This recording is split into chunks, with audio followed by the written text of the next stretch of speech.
Facebook, on YouTube and LinkedIn. So hello to everybody on LinkedIn. We've got quite an audience on LinkedIn. In fact, more people watch us on LinkedIn than anywhere else. So if you're watching on LinkedIn, thank you. And this is the Blabbing for Britain team. I'm just going to go here. And there we are. And John's busy on his mobile phone. Peter's busy on his mobile phone. I knocked it and it started playing a film, so I just turned it off to stop you all hearing it. We didn't hear it. Right. So welcome to the show. And this is Blabbing for Britain, episode 404. There we go. Wow. Okay. Right. What's happening in Aberdeen, Peter?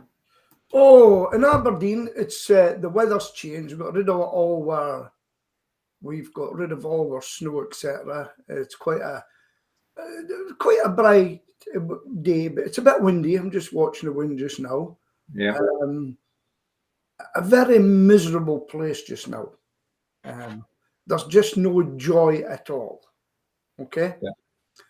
Yeah. And when I look at the local Evening Express Facebook page, no matter what you put, I wait for the comments. Nobody will ever be happy here. The big news in Aberdeen is Marks and Spencer's have got a very prominent store in Union Street in Aberdeen. Okay. Yeah. It's just shut down. Oh. That doorbell warning just happened. And so I was after the blue, Peter. well, we knew it was coming. Right. A blind man would have seen it, right? Because all the major retailers in Aberdeen have disappeared. John Lewis had a big building, right? Yeah. Shut. Mm. And we knew, and people used to say, I wonder when Marks and Spencer's will shut. And it's a big granite building. And it's got a lot of council tax rates, big rates. Mm. So they've also got outer shops throughout Aberdeen now. So they've got, what do you call them, satellite shops. Mm-hmm. They're very busy. And the one in Union Square, where everybody goes to now, everything's in one place, right? Bright and things like that. You could go there and never come out of it and be fed and watered and coffeed and everything and buy your new clothes and go home again. So Marks and Spencer's have got a unit there, and TK Maxx are moving out seemingly from there. Yeah. And Marks and Spencer's are going to wait and make that double, because they've obviously looked at their costs and said, wow. So they've got an online division, of course, when they can pick their clothes up when they order them at Marks and Spencer's. So they'd be foolish, to be honest, to keep a big building like that with all the overheads with it. No, why have 4 vans when you only need 3 in my business, you know? So that's and then people saying, oh, it's a shame it's going. And somebody said, when did you last use it? Yeah. And they don't reply. That's it. It's true. You use it or lose it. I mean, if you don't, it's all very well saying it's a brilliant shop, but you've got to actually go there and shop. Because if you don't shop, I mean, you would think that Aberdeen will be a flagship store, and be safe from any cuts. Well, I tell you now that a lot of people actually travel from Aberdeen to Dundee to shop. Oh, it's only an hour away. Yeah. And the trouble is with Aberdeen, I'll maybe do a video on it. People are terrified. Sheila, she won't drive into the city because they've put up these bus gates, right? Yeah. And everybody's terrified of them because one minute you're on a route, then if you go left at this bit here, coming round the corner, and you go left, you're getting fined, and people panic and they swerve to the right-hand side to go round, and the city is deserted. Now, the area next, if I went to go to Home Bargains or places like that, I'm not going into the city. I've got a place here called West Hill. Yeah. 4 miles away. Jump in the car and away, and I'm there. And it's got a Marks and Spencer's there. It's got a Greg's there. It's got Costa Coffee there. It's got Home Bargain. It's got a traditional butcher. It's got Aldi. And then if I wanted, I could just go across the road and it's got a McDonald's and it's got another Greg's there actually. And it's got a Starbucks. And I can get parked in every one of them. Yep. Right at their door. And that's what the world is turning into. Fast, convenient foods, and prepare for a big health bill in the future. Yeah. We used to fast and convenient foods, Peter. Yeah. But it's a treat nowadays, isn't it? Yeah, I can't eat them because of my health. I mean, I can see me going in on insulin, and then I can eat whatever I want. You can't, you can't. So that's how Aberdeen is at this stage, okay? Yeah. Yeah. Well, Marks and Spencer's moved out of the town centre, and they had a 5-story building in the town centre at Solihull. Yeah. They took over the old B&Q Yeah. in the edge of town place, built over the old stuff, where you had like your sheds and everything there. Yeah. Produced this huge big store, and it's a bit of a one-stop because, just like you said, you've got a cafe, you've got everything in there. Listen, I keep going back to this. When did you last see a person going out and lighting the lamps at night, the gas lamps? Before my Not day, that Peter. old. Yeah, but they do it in one part of London, I believe. Just a tradition, I think. You've got to move on. When did you last use a VHS recorder? It's obsolete, Peter. Sorry? It's obsolete. Correct. So, time moves on. We've got to accept it. We're old people now, and we've just got to accept it. The way of life. One day, remember for MASH, get smash, and the laughter is, one day the kids of the future, you're telling me people walk down that street to get their stuff? That's what they'll do. They'll laugh. You went there and walked. Wow. Yeah. You're talking of people not moving. During the coronavirus, our youngsters were not moving, as a result of which obesity amongst 7 to 11-year-olds has just gone sky high. Oh, yeah. 25% Yeah. are obese. And Yeah. that spells danger, doesn't it? Yeah. Yeah. The later on, the health bill will be. I mean, listen, I'm the same. I'm diabetic because I went obese.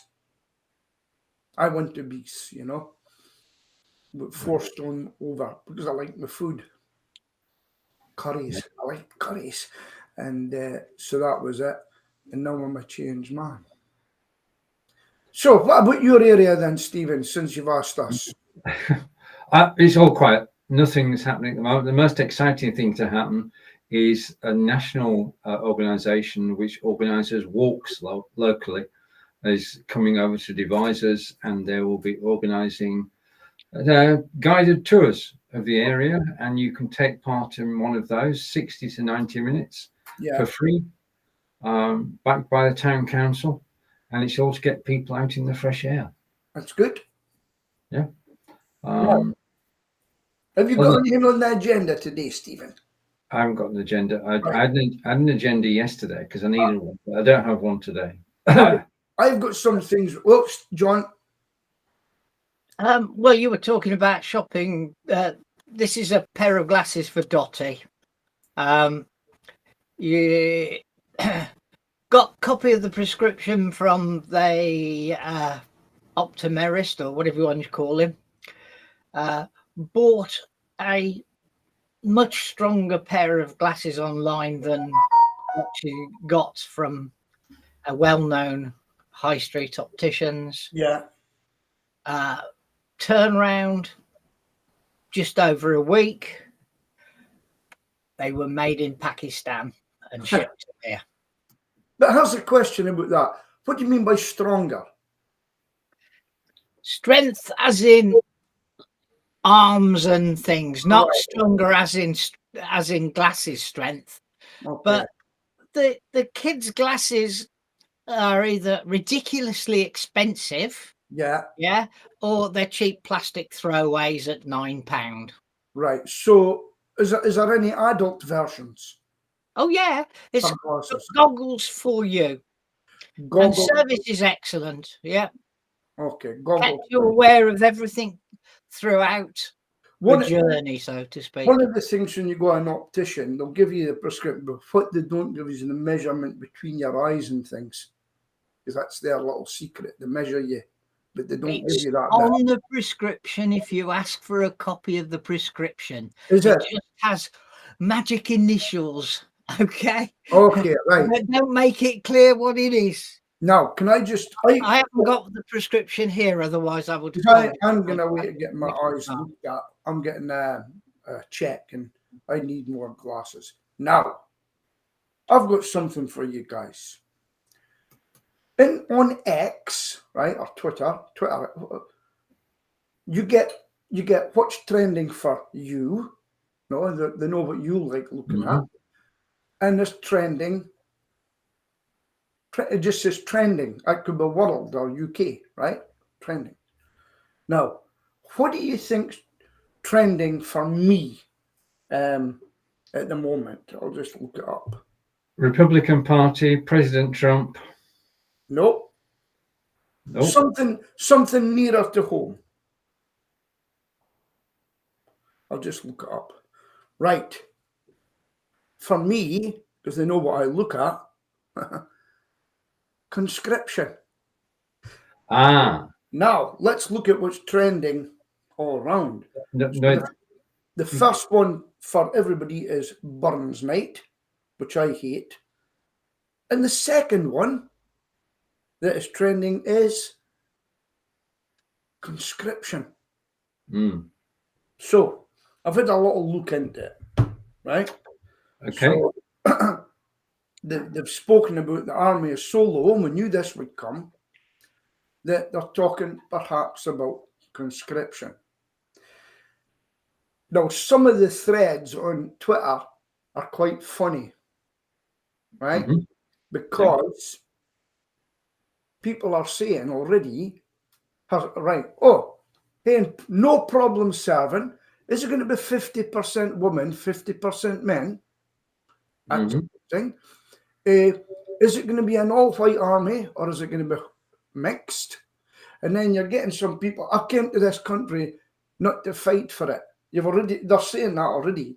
And folk are saying, have you got a British passport yet? Yeah, if you have, you'll be conscripted. You're British. Right. But initially, they're looking for a force of 500,000, aren't they? Italy.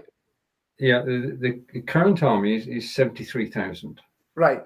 So looking for a people's army of 500,000, and it will be volunteer to start with, and then if you decide to go with it, because it's just basically the army talking at the moment, they can put their ideas forward, but then the government have got to pick them up and run with them. But it's all to do with Russia. Yeah.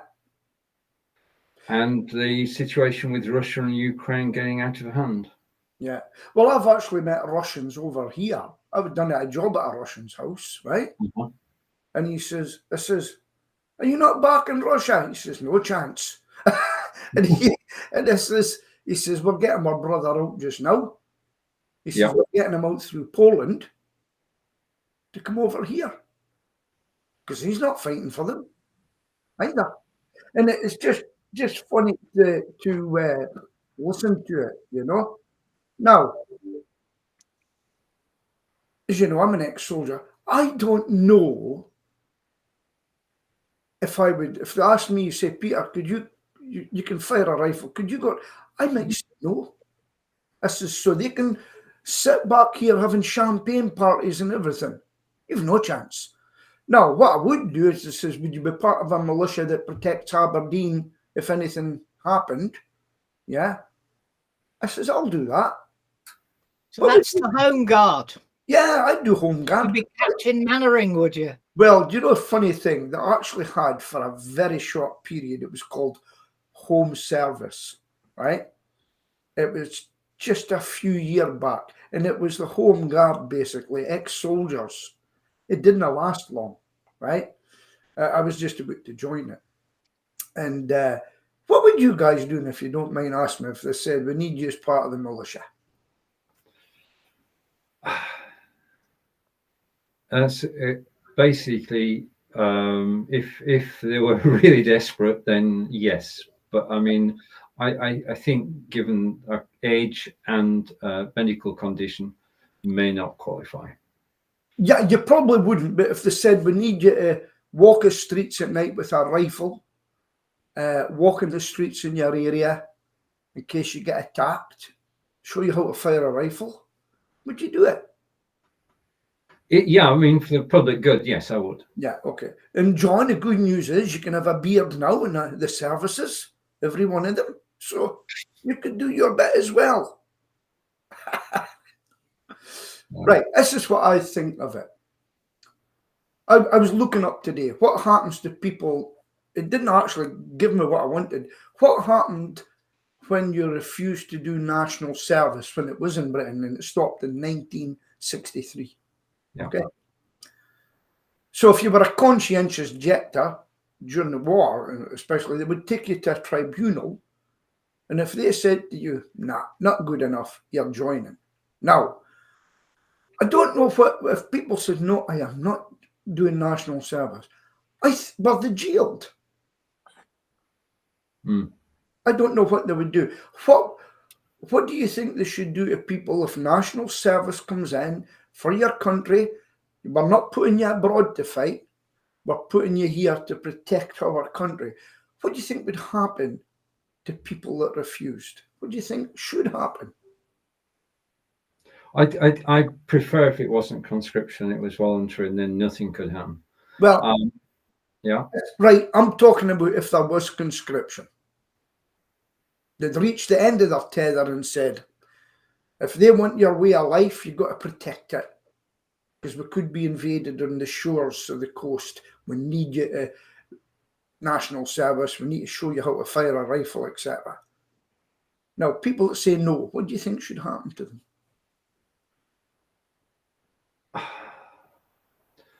I honestly don't know. I don't know the right answer because we can't start jailing people. Interesting. John, any views on that? Well, they'd probably send them to the Isle of Man, won't they? Well, I know what they've done with conscientious objectors here in Aberdeen. They made a camp, but unfortunately, there were deaths in it. And it shut down, kept it very quiet. I think it was an influenza at the time or something that killed them. And they were on that camp. But yeah, if other people are prepared to defend their rights, and they're not willing to defend their rights to be whatever they are, you know, in life, why should they do their bit and they shouldn't? Good point, Peter. Good point. So, answers in a postcard, people, anybody that's listening, be very interested to find that out. Yeah? Yeah. I went and looked on Twitter that I haven't been on for absolutely ages, or X, whatever you want to call it this week. And conscription is also trending for me. But when I look at the posts, they're mostly utter rubbish. Yeah, well, that's kind of that stuff for you, you know. But it's just... oh no, Katie Hopkins has just posted about it as well. Right, what's she saying? Don't know. I'm not listening to her. It's a video. Yeah. Well, she done her army service. She was an officer, you know. She done her bit. But I never thought in my lifetime they would mention conscription again. Now, believe it or not, there's a lot of professional soldiers don't want them. I can understand that, because if you're in a fighting situation, you want people who can actually fight. Yeah. And what do you think that the main thing, I've looked back at conscription, what was the main thing on people's minds during conscription? Don't know, Peter. To get out as quick as they could. Well, that's what the Russian mothers are saying. You took our husbands away 2 years ago. We want them back. Yeah. Yeah. And there's a movement growing in Russia to actually bring the troops back who were sent right at the beginning. So not alone in wanting out. And you know what, even within my regiment, I look at some of these my friends that went to the 2 Gulf Wars and everything, and they've said, there's no way I'd go back in for this government's. Yeah. You know, that once you're out of the army and these things, you look back in and said, wait a minute, while I was in a trench sweating, they were making millionaires and writing a book and everything, how much money they're going to make when they don't become a prime minister anymore. Never had a bullet fired at them, and they make a fortune. And sitting there drinking. How are the troops getting on? Oh, we've got a few more killed. Oh, that's a pity. Pass me another. It's amazing. Let's go with politicians for a moment. Right. Every Wednesday we have Prime Minister question time, where the leader of the opposition can ask 3 questions to the Prime Minister. And when this first began, basically it was a genuine question and answer situation. Yeah. But now it's descended into name calling and point scoring, and I think it's just a waste. Yeah, they're attacking each other personally throughout the question time. It's just inexplicable, and you can't understand why.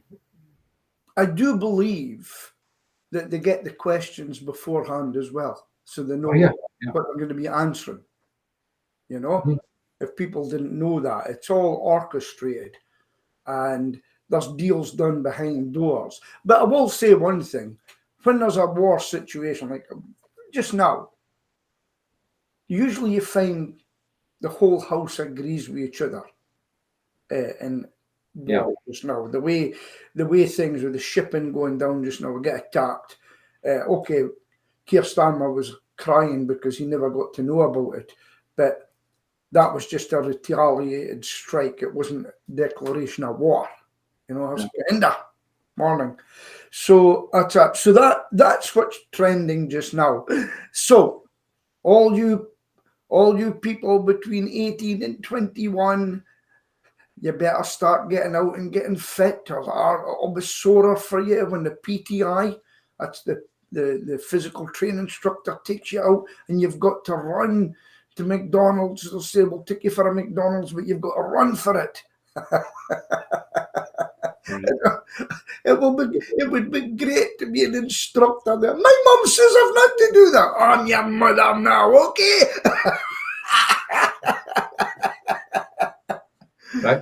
Talking of running, basically I haven't run since last July. But when we're in Germany, there's a lake. It's a man-made lake. Basically, they're building the motorway, and it needed soil, so they took it and they actually created a lake, and it's now a beach and great place to walk around. So I started running around there whilst we were away in Germany, and last week I started jeffing. Yeah. JFFING, and basis of jeffing is, rather than sort of run the whole time, which makes life a bit difficult, you actually run for 10 seconds and then walk for 30 seconds. Run for 10 seconds, walk for 30 seconds. I'm really enjoying it. That'll build you up. I done a mile's walk last night myself. Brilliant. I mean, it does. I mean, I'm breaking all my world records. Every time I go on a route, I get to know how long it took, and they keep track of every time you've done it. So I'm doing a lot of personal bests now. Where I was walking before, I'm jeffing now, and it's quite awesome. After this show today, I will be getting changed, and I'll be jeffing down the canal and back again. Very good. Is that an app, Stephen?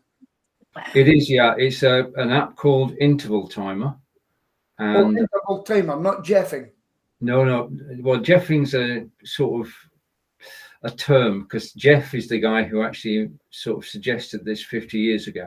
Okay. Ex-Olympic runner, and he basically, the backstory to this is totally amazing. Once he got his medals, he decided, and he retired, he decided that he would set up a training school, Yeah. training people how to run 5K, 10K, half marathon, marathon. And he started his training course. I've got a comment coming in from Corinda. Yes. Just a minute. Never mind my blood pressure. Right, okay. I don't know why that one came. Thank you, Corinda. I don't know why. There's another two. You guys hear news about Devon Charity Farm near Exeter under threat of closure. That's one of the things. Yeah, well, we've got one in Aberdeen that closed down as well. It's just a sign of the times of no money. Yeah, round here too. But effing and jeffing means something completely different. Yes. Where I live, Yeah. it means to swear profusely and rudely. Yeah. Back to the story. So basically, he was training people, and the problem was that people just couldn't do it. So he thought, the only way I'm going to get people to do a 5K is to actually sort of make it easier. And the way he made it easier was through the 10 second, 30 second.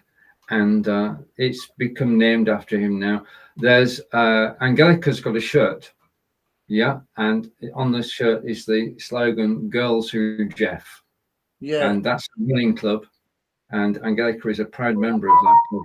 Strangely, Peter, there isn't a club for men. There's no boys who Jeff. I'm going to be writing in about that. I'm writing in. No, I mean, they started it on their own. Right. So it's not an organised thing. Jeff has nothing to do with it. No. Yeah. That's good. But Jeffing, run for 10 seconds, walk for 30 seconds. It's a great way to travel. How many miles do you with that in a session? 3 miles. 3 miles is quite a lot. That would kill me just now. Well, that was 14 and a half minutes a mile. Can you actually give up after a mile if you want? You can give it when you want, yeah. Okay. You're in control, totally. I mean, there's no rules apart from the guidance of doing 10:30. Well, one of the things I'm looking to take up, I'm going to have to find out because I'm bored at night. I want to take up boxing, but not as boxing for real, but keep fit boxing. So I'm going to have to do that. I really need to get fit again because I can't do cycling just now. But even once a week doing I know a local boxer, Lee McAllister, quite a famous boxer. So I really need to. There's a guy in Aberdeen, used to be a reporter, Frank. I've forgotten his name now, but he got cancelled from the papers because he said something, and he's 77, and he started doing boxing training again. He was a champion. He's went worldwide. He's done really well. He's came back from nothing, and Frank Gilfeather's his name, Frank Gilfeather, and what a specimen for 77. He's in there training guys, and even MMA fighters worldwide are watching him now. It's amazing. But now, here's the biggest news of the week. If I was to say piano to you, do you know what would involve? I'm thinking of piano. Yeah. Is it stand for something? P something? I'm just going to say piano. Does it bring anything to your mind right away? I'm sorry, Morecambe and Wise. No. Right. The biggest worldwide confrontation is going on this past couple of days. Now, there's a guy called Dr. Kavanagh. Okay? And he plays the piano in Euston Station. Dr. K. Sorry?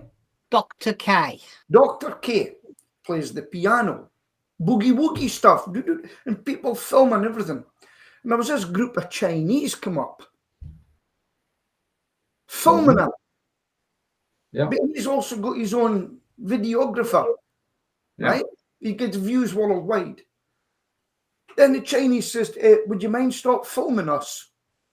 He says, no, he says, and there was a big confrontation. I really suggest you. And the Chinese said, we don't want you filming us. He says, this is Britain you're in. We can film. He says, it's not communist China, right? Yeah. And one of them got really aggressive to him. He says, it's our, and we don't want you filming it. Yet they were filming him, right? Yeah. And it got bad. And one of them went, he says, that's a communist Chinese flag you've got. She was waving it towards him and he pushed it away. And the Chinese go, and she said, don't shoot him. Don't shoot him. Don't shoot him. Anyway, British Transport Police come along, a woman, constable. And she said, I want to speak to you. He says, okay. She goes, turn the camera off. He says, no. He says, you know what? He says, Kerry, I'm not turning the camera off, right? He says, we're not in China. He says, there was no ill intent. He says, but I can film here. You know I can film here. Can you turn off? He says, what have you got to hide that you can't speak in front of the camera? You wouldn't have turned it off. It's not something, he says, but I can see it. And it went on and on, right? You need to be aware that this guy organizes these things as a promotional way for his channel. Yeah, well, he plays the piano. No. He gets policemen, airport staff, all sorts of things to come and create controversial situations. Why would they come and create it? Anyway, the Chinese had no right to do what they done. Because... Yeah, you saw him on GB News this morning. No, I've seen him on all the channels. I didn't watch GB News this morning. But it's went world. And the Chinese, who didn't want to be known, somebody's went and found out what they do. And there's a picture of one of the ladies with one of our government ministers. Yeah, well, this happened 5 days ago. 5 days, was it? Yeah. Yeah. And since then, the video of the incident has been watched 7.4 million times on YouTube. Yeah. And he has 2.23 million subscribers. That's right. Yeah. And it's all about selling his books and music stuff. Well, that's how he earns a living. Well, good for him. He's doing well because people listen to his pianos and everything, right? He does his boogie and everything. People come and sing with him that. But the Chinese said, we don't want your films here. Well, listen, don't come and film me. That's what I'd say. This is not communist China. We can film if we want. And you come up to our camera. And the Chinese guy got very aggressive, but I think it's backfired on them. Because their faces are all on the internet, telling them what they are and this and that and that. So, well,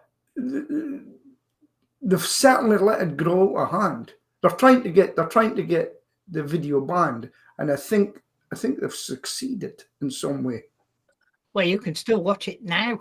Yeah. If you go to YouTube and you go to Brendan Kavanagh's channel, you will see that it's just had another 18 views while we've been talking. Now, let me tell you what happened. The next day, the piano was cordoned off. Right? I knew this would happen. Don't be surprised if it disappears overnight. But do you know who donated the piano? Elton John. Elton John. And you got in touch with them. And Brendan Kavanagh all the time. Sorry? Which is why I watch Brendan Kavanagh all the time. Do you? Like you watch American things, Brendan Kavanagh is there. He does a lot of tradition of classical music as well. But he is famed for incidents. Well, that's good. Railway station. Who and I, as a regular viewer, would not be surprised to discover this was all engineered. Not with the Chinese, not the way it happened. Have you seen the video? I've watched some of it. I haven't seen it all the way through. I would watch it right through. But anyway, Elton John, right, was informed, his PR team and everything. And the next thing, the piano was opened up again. Yeah. Why would they cordon off a piano? the the same thing is that 4 or 5 weeks ago, there's this big fuss with the British Transport Police again, by the way, Yeah. wanting the piano turned round to face I a see. different way. I It's saw that. all engineered. It's not genuine, Peter, honestly. But even with the Chinese, do you think? Yeah. No Why way. would they go and show themselves on video if they didn't want to be filmed? It's a setup, honestly. Not with the Chinese, it's not. Not this one. Absolutely not. The guy got aggressive. I suggest you watch it right through. Have a Right, look at some of his past ones because you'll see aggression, arguments, and all sorts of stuff, and it's all invented. So why are the police and that going over to him playing a piano? Because they do it in loads of his videos. Why? Basically, from what I can read between the lines, he's actually looking for views on his YouTube channel and courting controversy. And boy, is he getting them. Sorry? And he's getting them. Oh yeah, yeah. I mean, there's nothing better than to sit for a couple of minutes and watch somebody having a barney. Yeah. That's the thing. Apart from the House of Commons, where it's question time or speakers, that doesn't work at the moment for me.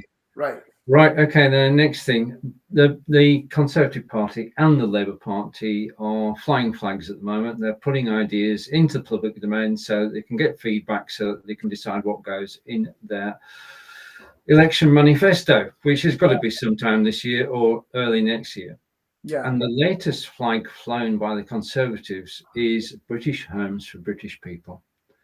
And in other words, we know that the renting a property is one of the ways that people manage to keep a roof over their head, and they have to join queues. And they basically are now saying, Tories are saying, that if you are British, born British, you go to the top of the queue. I'm all for it. I'm all for it.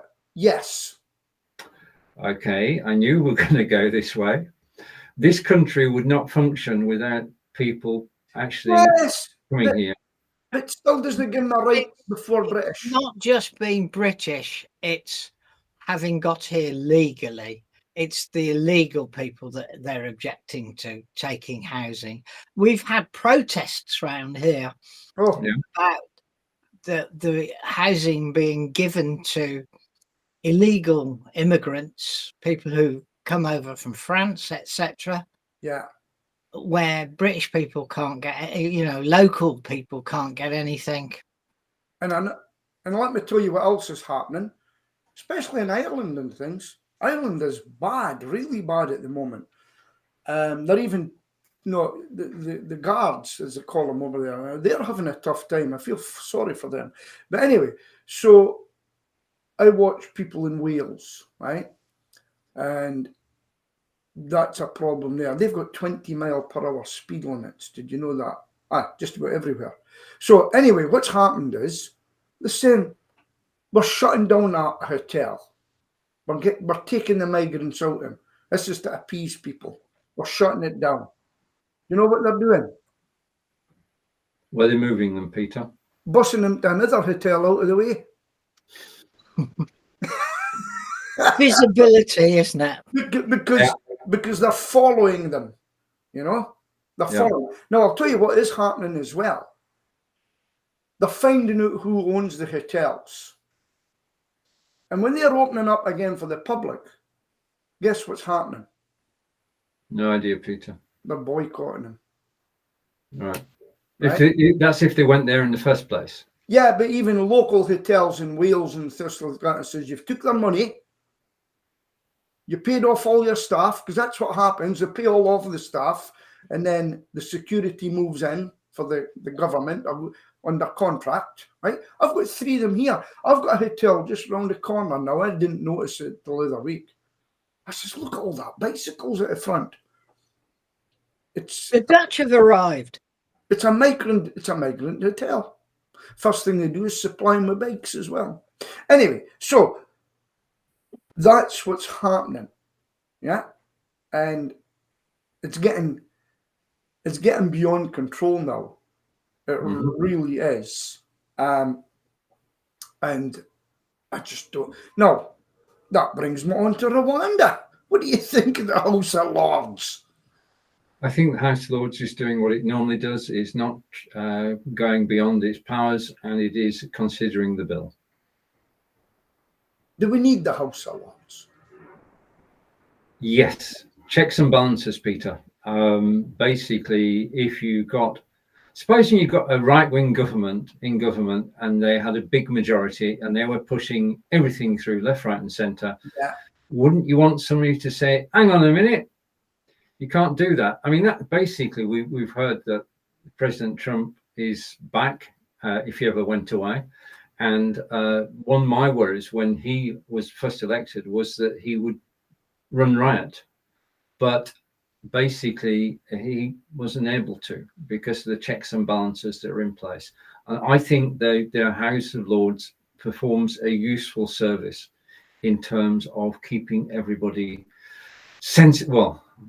Politicians and sensible in the same sentence. Keeping politicians and politics. Do you know the majority of the people around there are I think a lot of Blairites were put in there, weren't they?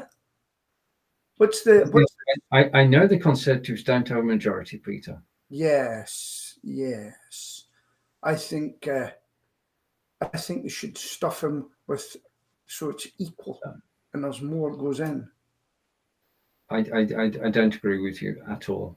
And people go like Michelle Moen. Why was she made a lord? Why? I have no idea. I have no idea. They probably regret it now. Unelected lords. What's all that about? If they was to ask me, Peter, do you want to be a lord? What do you think I would do? You would say yes. Yes, I would. I'd be down there tomorrow morning, living it up and say, where's this canteen that you get free grub?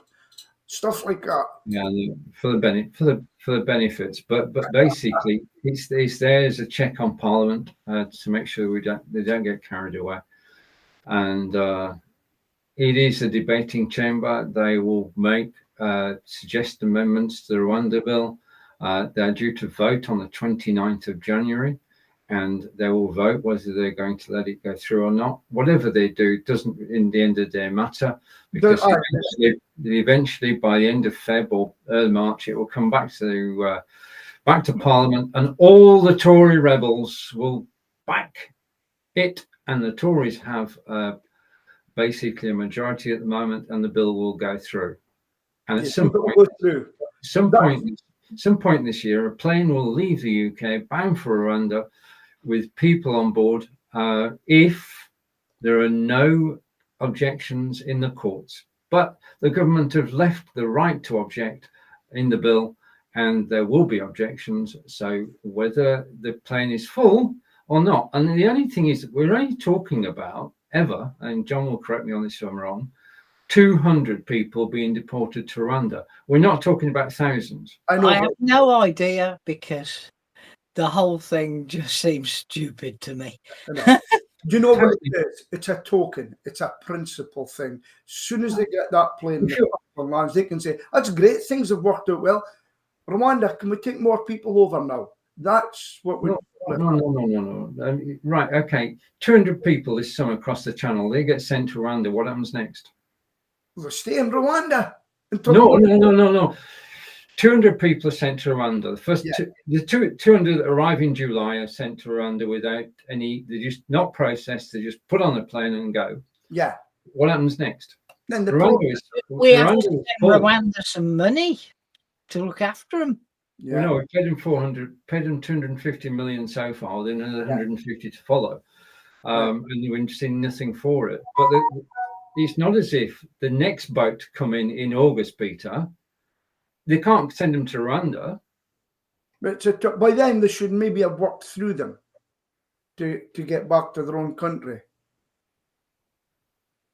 So, but you're saying that within 30 days of landing in Rwanda, they will be processed. Well, hopefully they might have a system in place. Yeah, it's not the same for other governments. Haven't found that. There are it's 200 it isn't worth doing, to be honest with you. Correct.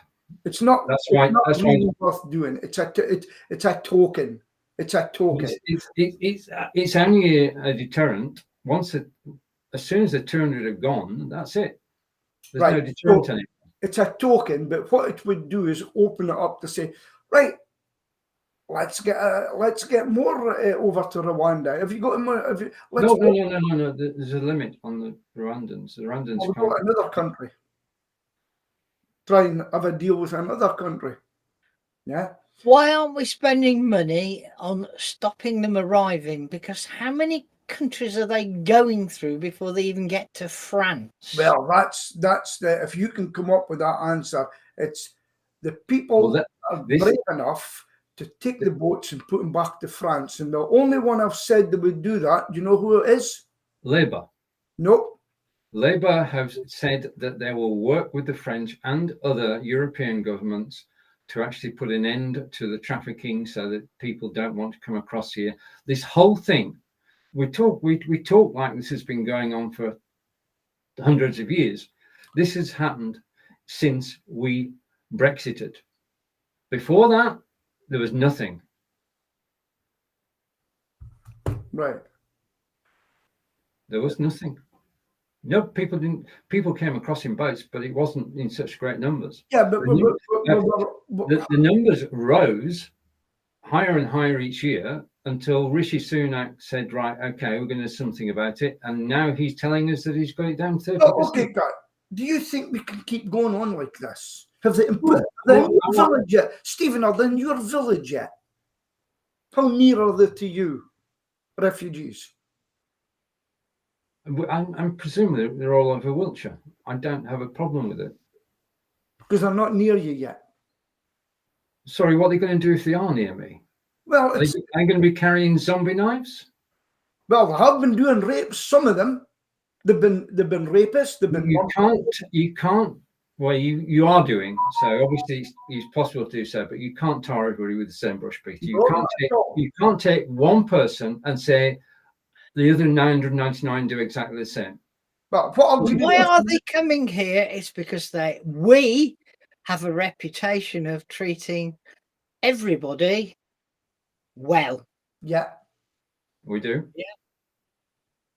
And if you turn up on our doorstep with an empty begging bowl, something will be put in your begging bowl. Yeah. And that's why people are coming here. They're not stopping in Germany. They're not stopping in Austria or anywhere else because they won't get treated the same. Even Sweden have changed. They're deporting them now. Mm-hmm. You commit a crime in this country, you're out. Yeah. Yeah. And they've had to do that because a city called Malmo, you can't get near it. The police can't even go to it. If they do, they're walking back because their cars are burned. You've got to really look into it and find out what's happening. And if you're prepared for, I've got a migrant hotel down next to me now, which is about a mile away. Yeah. 4 mile away. Yeah. I just want to see them walking about. I've seen them walking about in groups. Okay.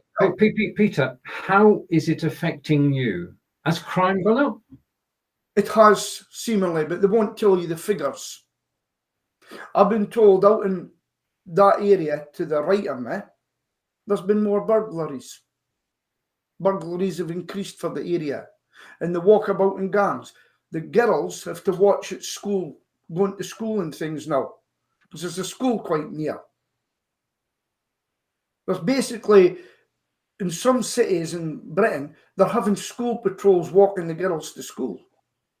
What's your number? I like you. What's your number? Give me your number, pretty girl. All that's happening on the buses. They're all from the Caribbean, are they, Peter? No. And the next thing they're saying is they're picking up, the girls are now picking up their phones and filming them and saying, keep away from me. I don't want to know you. Give me your number. We're totally isolated in Wiltshire. We don't get anything. Well, you're lucky. Think yourself. But I'll tell you what, the minute there's a migrant hotel near you or near you, all you nice people in that area, then you'll see a difference. People that are nice, stay in the street, they'll have something to say. Not in my backyard. It's a world I don't recognise, Peter. John, do you recognise that world? Don't know. Not really sure. With things are getting crazy. Yeah, John doesn't want to admit it. He knows in his area it's happening as well. Right. Okay, I want to change the pace. I think I've got to.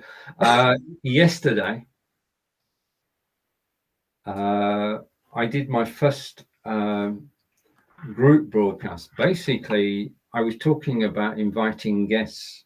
So I thought, if I'm having a show about inviting guests, I'd best invite some guests. So I sent out 6 invitations to Nick Wood and to Joe and to Brigetti and to Marco and to Grant Saunders and to my good friend in Belgium.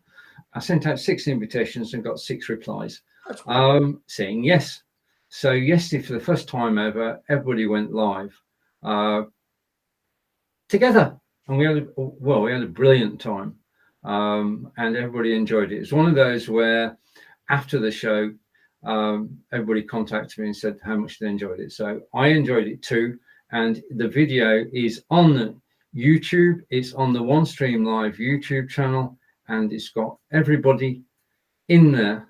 And if you want to know anything about guesting on a show, then go over to YouTube and watch the video, and that's it. I mean, the thing is, if you can enjoy broadcasting live, if you don't get into too many barneys, this was a totally optimistic broadcast, full of optimistic people, and I'm just glad that they're all my friends. Okay, so that was yesterday. Peter's on the phone now. He's obviously got a call coming, and his microphone is muted. We've got the place to ourselves, John. Have you seen that they want to execute a man with nitrogen in the States? Yes.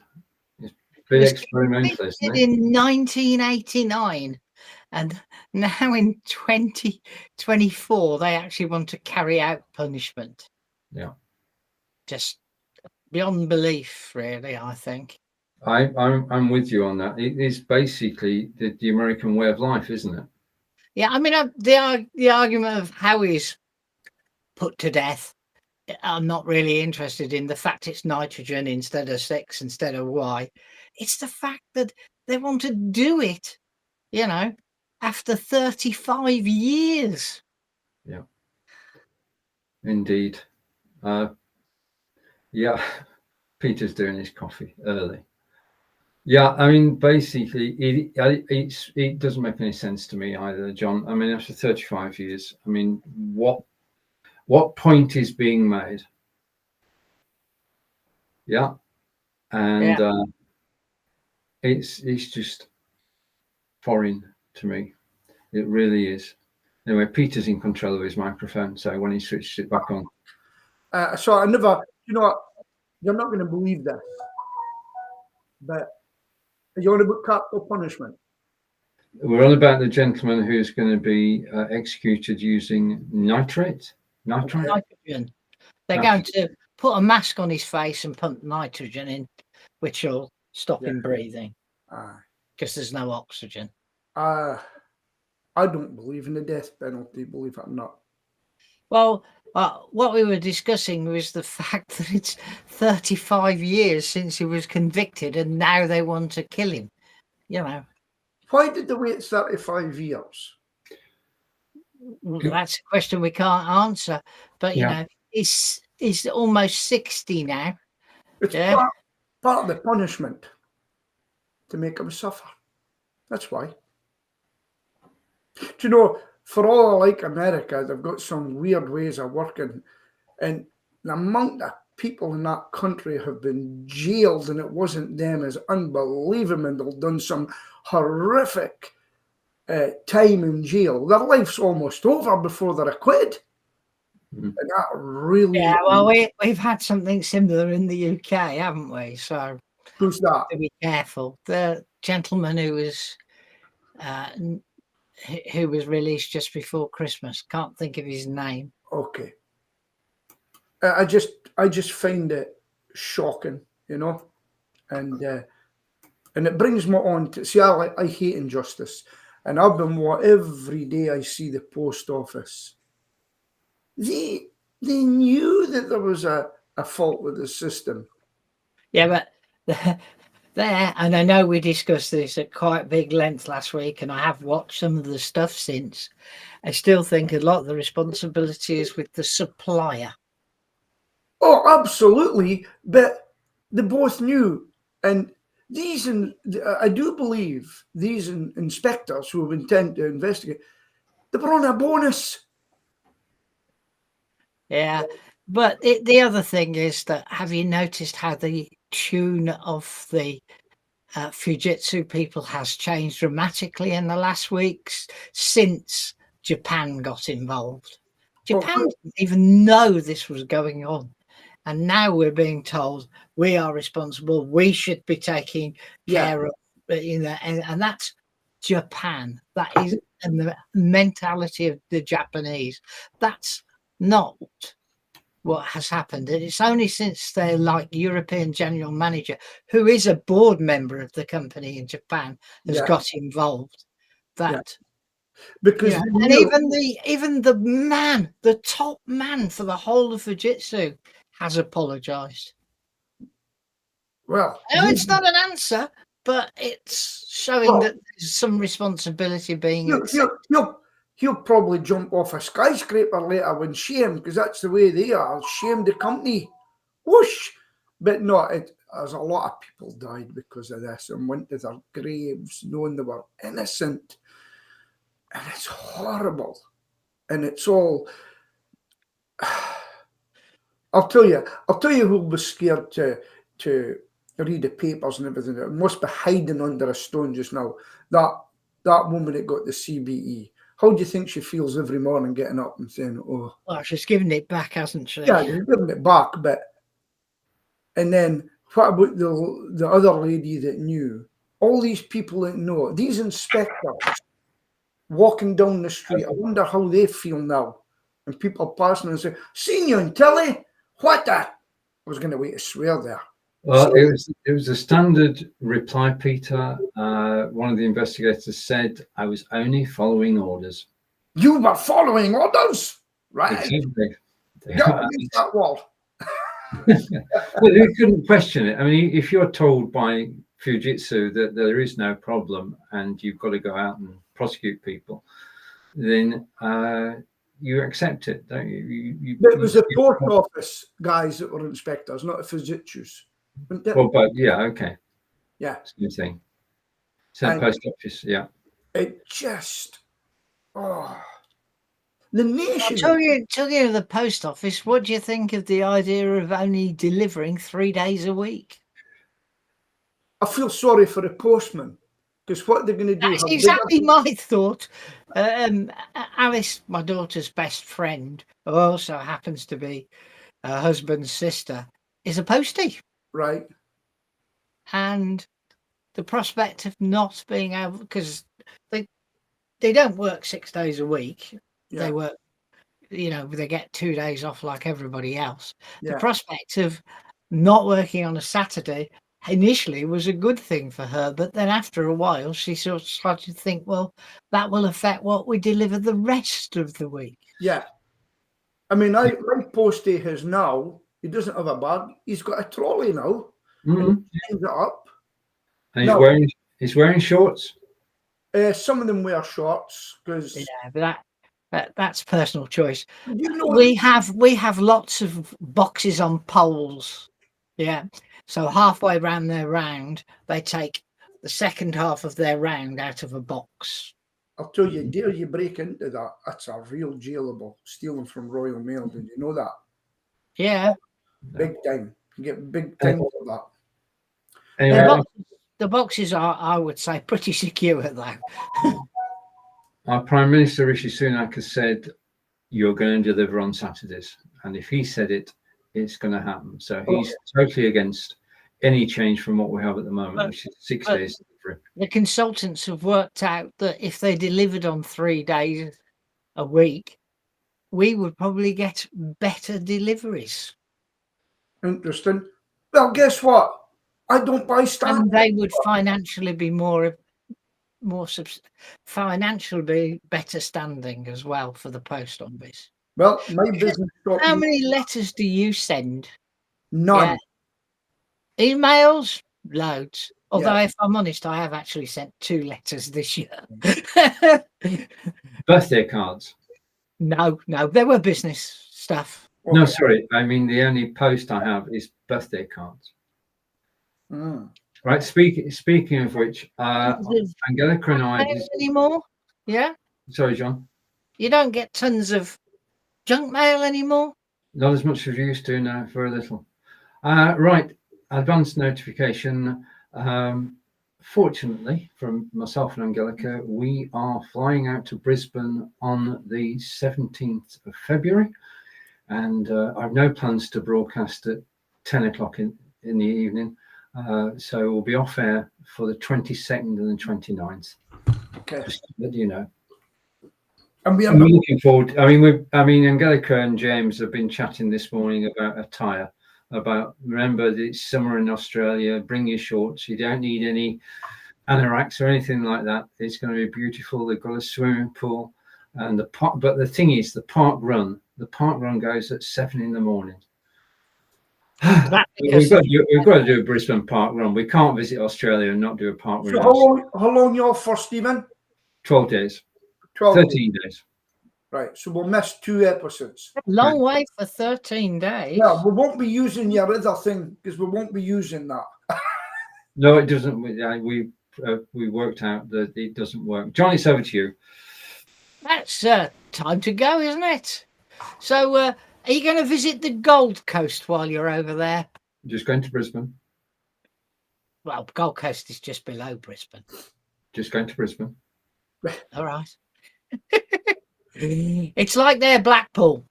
Okie doke. So it's time for us to go. We'll be here, same time, same place next week for yet another load of blood pressure soaring from Peter. So see you soon. Bye. Bye.